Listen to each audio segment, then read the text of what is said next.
So I live in a new build, but I'm always drawn to more traditional styles. So for me, the Chelford was a perfect mix of a sort of more modern take on a shaker style door.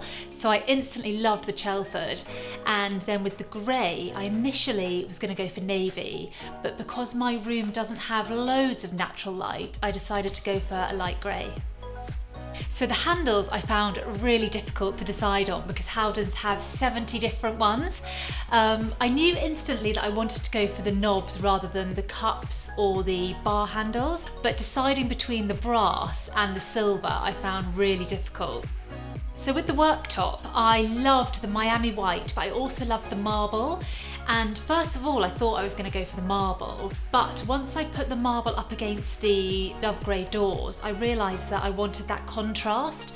And I think with the Miami white, because it's so white and really fresh, it has that contrast against the doors. And I think also it really brings the light into the room, which is what I need.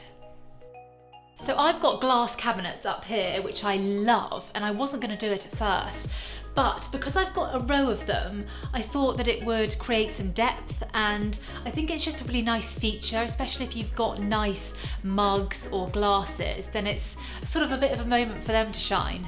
So I love the downlighting in the cabinets because it just shows off everything that's in there. I chose a hot water tap because I drink far too much coffee and tea, and I was forever spending time boiling the kettle, and I'm always running late, I'm always in a bit of a rush. So for me, the hot water tap just cuts that time out.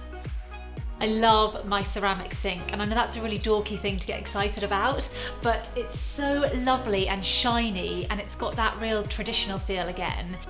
So I've got a wine cooler in the corner here of the kitchen, which is a perfect position because when I have friends over, they sit along this side of the bar and they can just grab a bottle of wine or Prosecco or whatever they want to drink. They can just help themselves. So whilst I'm in here cooking away, then they can sort themselves out with the drink. In honesty, the reason I chose the Neff Oven was because I saw it on Bake Off, and I love the sliding door. It really makes me feel like a proper chef. I love the fact that I've got the soft closed doors. I've never had that before, and I just feel like a real grown-up with those things. I feel like I can literally just shut doors and they'll just sort themselves out.